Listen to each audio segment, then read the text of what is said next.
Neal Adams is a famous comic book artist and writer. He was born on June 15, 1941, on Governor's Island in New York City.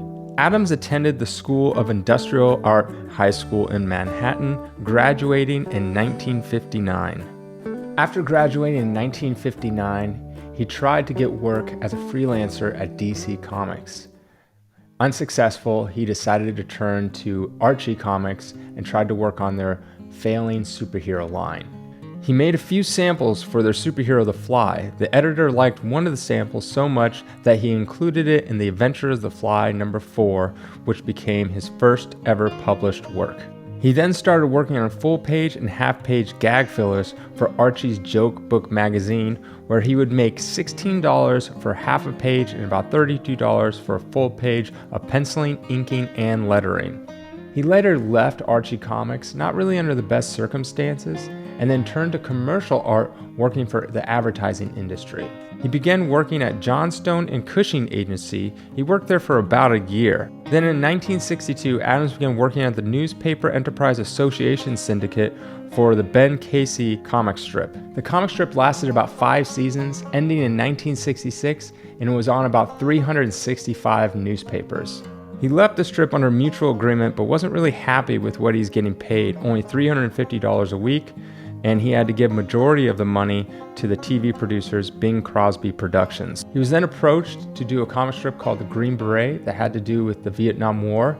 Not really being a fan of the war, he suggested that they go for DC's Joe Kubert, who also worked on war titles at DC during that time. Adams then went back into comics with Warren Publishing that did black and white horror magazines. Adams debuted as a penciler and inker on Creepy #14 in April of 1967. So since DC Comics lost Joe Kubert to that comic strip, The Green Beret, they went to Neal Adams and asked him if he would continue on Our Army at War. And Neal Adams' first published work at DC was Our Army at War 182. So he really wanted to work on a Batman title. He tried the normal Batman line and then even tried the Brave and the Bold, but DC didn't want him to do that and actually assigned him to like the Adventures of Jerry Lewis and the Adventures of Bob Hope instead. But it wasn't long until Adams finally got to draw his first superhero cover with Action Comics 356 in July of 1967. A few months later, Adams drew his first Batman cover for the Brave and the Bold #75. That same month, he came out with his breakout character Deadman and Strange Adventures 205. He did the covers from 207 to 216, and that series won a ton of awards. So during this time, Adams became a very sought-after comic book artist. He even did freelance work for like Marvel, jumping on X-Men #56 and going all the way to 65. And then shortly after, on issue 66, the series was canceled. And then he also jumped back onto Warner Publishing and did Vampirella #1. During the late 60s and the early 70s, Adams was very pivotal in creating new characters and a fresh take on the old ones. His work with Denny O'Neil, which started on Detective Comics 395 in January 1970, took Batman away from his campy cartoonish stories that were in like the Batman 60s series and more into a dark and brooding Batman that we love today. During this time, we got those iconic Neal Adams covers, such as, Batman 227, which is a cover swipe from Detective 31. Then we also got the first Ra's al Ghul, which is Batman 232. We also got the first Man-Bat, Detective 400. He also brought back villains that have been gone for a long time, like Two-Face in Batman 234. And then he brought the Joker back from that campy, clownish one to more of a maniac that would murder people on a whim in Batman 251. The team was an unstoppable force, with their hyper-realistic take and tackling issues not seen in comics before.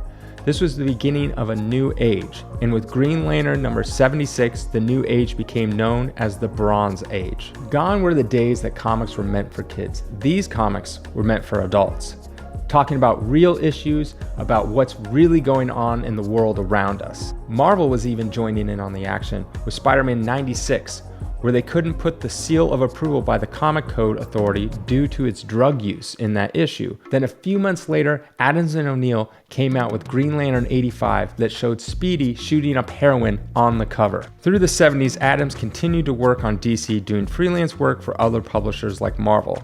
His last complete story at DC before opening up his own company was the oversized Superman vs. Muhammad Ali in 1978, which Adams said was actually his personal favorite he's ever done.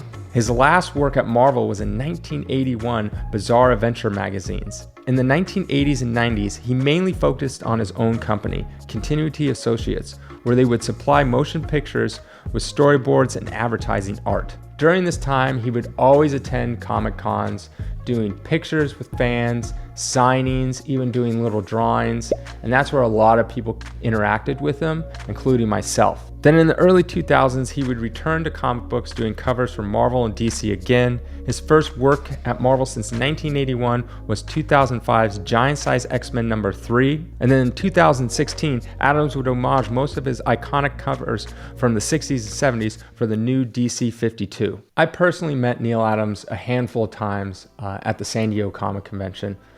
The last time I saw him was a few years ago, maybe more than a few years ago. He was sitting at his booth. There wasn't very many people around, and I went up and I had a quick chat with him. I told him how much I loved his artwork, and I think he shook my hand, and I didn't want to bug him too much. I didn't know at the time, but that would be the last time I would ever see him or talk to him again. On April 28, 2022, Neal Adams passed away from sepsis complications. Most people pass through life without leaving a mark. That cannot be said about Neal Adams. His art inspired many generations to become artists themselves, giving us more comics to read, more comics to look at, and more characters to aspire to be. He showed us through his art that comics don't have to be for kids, that adults alike can bond with comics too. Rest in peace, Neal Adams. You left this planet in a better spot than when you arrived.